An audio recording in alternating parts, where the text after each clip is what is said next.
तर बघूनच तोंडाला पाणी सुटलं असेल। साबुदाण्याची खीर या पद्धतीने बनवल्यानंतर अगदी न खाणारे देखील आवडीने खातील। तुम्हालाही अशीच खीर बनवून घरातल्यांना खुश करायचं असेल तर रेसिपी पूर्ण बघा, अगदी सविस्तर रीतीने कृती सांगितलेली आहे।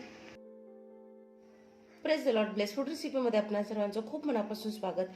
आज आपण अगदी मस्त मलईदार रबडीदार अशी साबूची खीर झटपट कशी बनवायची ते बघणार आहोत। तर अर्धा लिटर दुधाच्या प्रमाणात आपण बनवतोय। त्यासाठी इथे 2 मोठे चमचे साबुदाणे घेतलेले आहेत।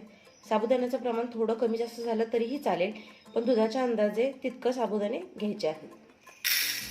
तर हे बघा, बघू शकताय तुम्ही, अगदी पाव वाटी साबुदाणे आहेत। साबुदाणे जास्त घ्यायचे नाहीयेत, कारण साबुदाणे दुप्पट ते तिप्पट फुलतात, त्यामुळे जास्त प्रमाणात याची गरज नसते। तर अर्धा लिटर दुधासाठी अगदी पाव वाटी म्हणजे 2 मोठे चमचे साबुदाणे घ्यायचे आहेत। तर साबुदाण्यामध्ये स्टार्च असतं, त्यामुळे आपल्याला हे 2 ते 3 पाण्याने स्वच्छ धुवून घ्यायचे आहे।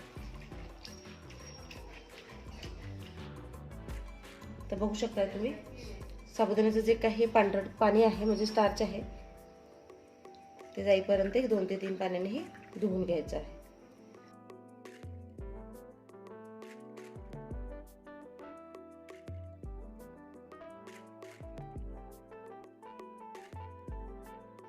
तर 3 पाण्याने हे आपण भिजवलेलं आहे, धुतलेलं आहे। आता हे बघा,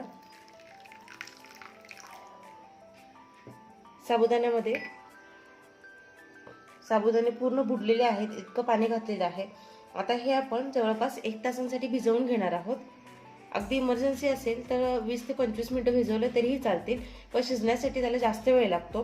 पण जर तुम्हाला अगदी झटकीपट साबुदाण्याची खीर बनवायची असेल तर साबुदाणे कमीत कमी 1 तास भिजवून घ्यायला पाहिजे। जर तुमच्याकडे साबुदाणे आधीच भिजवलेले असतील खिचडीसाठी वगैरे तर त्याची खीर तर पटकनच बनते, पण आपण हे 1 तासासाठी भिजायला ठेवणार आहोत।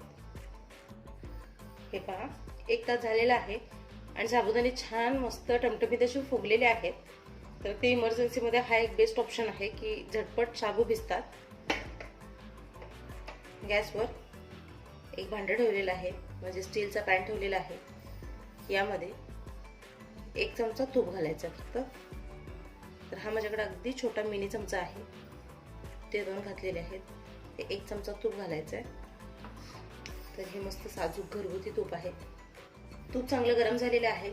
इथे मी ओल्या खोबऱ्याचे बारीक असे काप घेतलेले आहेत, थोडेसे बदाम घेतलेले आहेत कट करून, आणि काजू घेतलेले आहे। तर हे पूर्णतः ऑप्शनल आहे, हवं असेल तर घाला, नाही घातले तरीही चालतील, पण हे घातल्यामुळे खिरीला चव छान येते। तर हलकेसे तुपावर आपण परतून घेणार आहोत।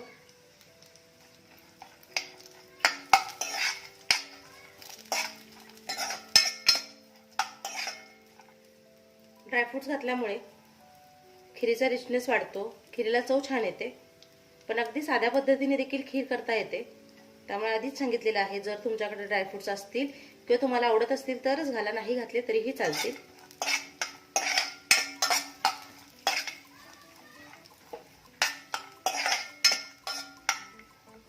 इथे मी काजू, खोबरं आणि बदाम घेतलेले आहेत। तुम्ही तुमच्या आवडीनुसार याच्यामध्ये बदल करू शकता, तुम्हाला दुसरे ड्रायफ्रुट्स हवे असतील तेही घालू शकता।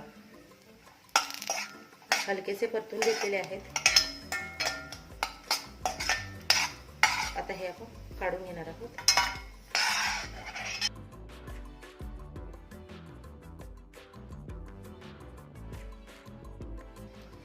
आता या भांड्यामध्ये थोडंसं तूप राहिलेलं आहे, यामध्ये ही जे साबू भिजवून घेतलेले आहेत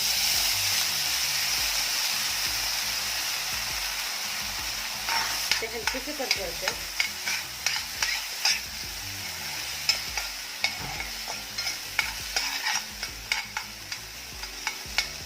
तो खूप वेळ परतवायचं नाहीये, कारण साबुदाणे चिकट असतात, ते भांड्याला पटकन चिकटतात, त्यामुळे थोडेसे परतून घेतलेले आहेत। आता यामध्ये मी हे जे दूध आहे ते घालते।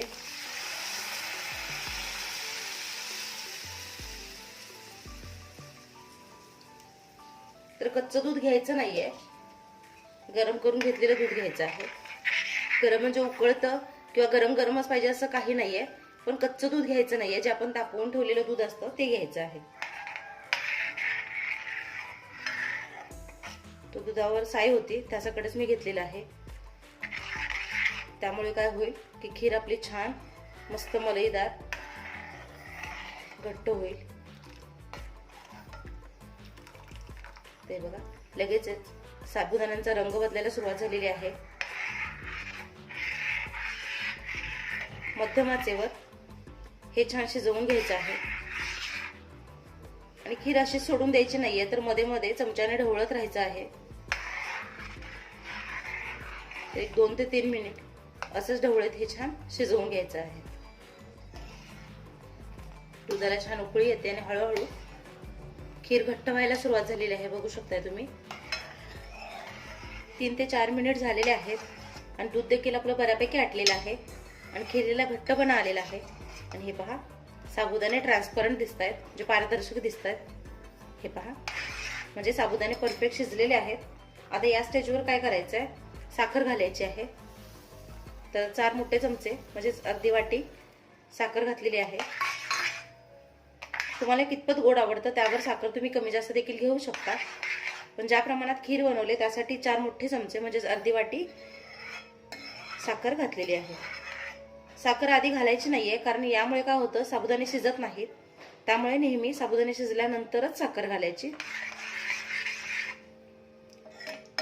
साखर घातली की साबुदाणे शिजण्याची प्रक्रिया मंद होते, त्यामुळे साबुदाणे व्यवस्थित शिजत नाहीत, कडक कडक लागतात. त्यामुळे साबुदाणे शिजून झाल्यानंतरच साखर घालायची आहे.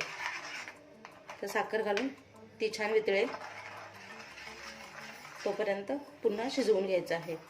ते बघा साखर घातल्यानंतर जशी ती वितळते तशी खीर पुन्हा साधारणतः पातळ दिसायला सुरुवात होते.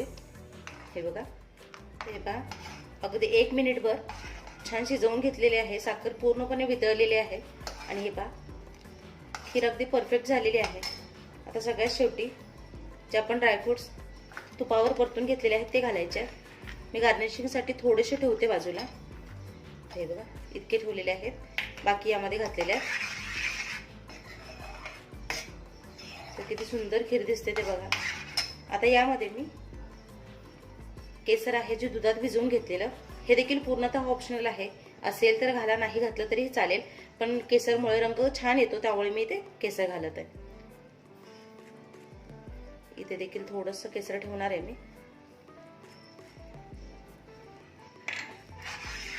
हे बघा केसर घातल्यामुळे साधारणतः पिवळसर रंग आलेला आहे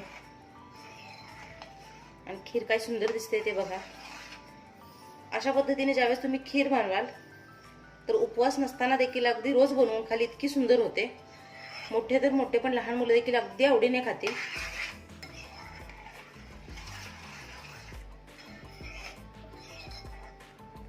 तर खिचडी आणि वेगवेगळे पदार्थ खाऊन कंटाळला असाल आणि गोड आवडत असेल तर साबुदाण्याची खीर या पद्धतीने एकदा नक्की करून बघा, तुम्हाला खूप आवडेल. तर ड्रायफ्रुट्स वगैरे घातल्यानंतर फक्त अर्धा मिनिट पुन्हा शिजवून घ्यायचे आहे मध्यम आचेवर, जेणेकरून दुधामध्ये ड्रायफ्रूट छान सॉफ्ट होतील असे. तर हे पहा खीर काय सुंदर दिसते. चॅनलवर अजूनही नवीन असाल तर सबस्क्राईब करा, लाईक करा, शेअर करा. सोबत जी बेल आयकॉन दिसते म्हणजेच घंटी दाबायला अजिबात विसरू नका, कारण ब्लेस फूडवर आपल्याला पारंपरिक आणि नवनवीन रेसिपीज बघायला भेटतात. तर हे पहा अर्धा मिनिट झालेला आहे. गॅसच्याच मी बंद केलेली आहे. तर अशा पद्धतीने झटकेपट साबुदाण्याची खीर तयार झालेली आहे. आशा आहे मला की तुम्हाला माझी रेसिपी आवडली असेल. तर इतर वेळेस तर आपण आवडीने खाऊच शकतो, पण उपवासाच्या वेळेस देखील तुम्ही हे नक्की करून खाऊ शकता. खीर तर चवीला 1 नंबर झालेलीच आहे. पदार्थ जितका रुचकर बनवतो तितकंच त्याचं प्रेझेंटेशन देखील छान असणं गरजेचं आहे. हा मी एक सिरामिक बाउल घेतलेला आहे. तुम्ही तुमच्या आवडीचं कोणतंही भांडे घेऊ शकता. आता यामध्ये तयार केलेली खीर काढून घ्यायची आहे. तर पदार्थ आकर्षक दिसला तर बघूनच अर्ध पोट भरतं.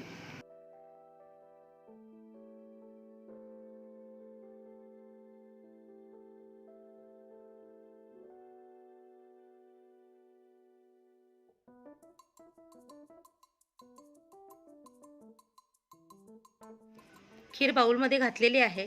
आता जे मगाशी थोडे ड्रायफ्रुट्स ठेवलेले तुपावर परतलेले ते यामध्ये घालायचे आहेत.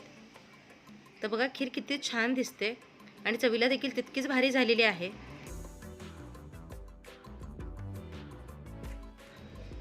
दुधात भिजवलेलं जे केसर होतं ते देखील यावर घालायचं आहे. ड्रायफ्रूट्स नसले तरी चालतील. अगदी साध्या पद्धतीने देखील खीर खूप छान होते. या पद्धतीने खीर तयार करून बघाच. याविषयी आणखी काही शंका असतील तर नक्की विचारू शकता. तर दिवाळीचे पदार्थ देखील लवकरच यायला सुरुवात होईल. चॅनलशी कनेक्ट राहा. आजचा व्हिडिओ बघितलात त्याबद्दल खूप मनापासून धन्यवाद. पुढची रेसिपी येईपर्यंत स्वस्त राहा, मस्त खा आणि माझे व्हिडिओ बघत राहा. व्हिडिओ बघितलात त्याबद्दल खूप मनापासून धन्यवाद.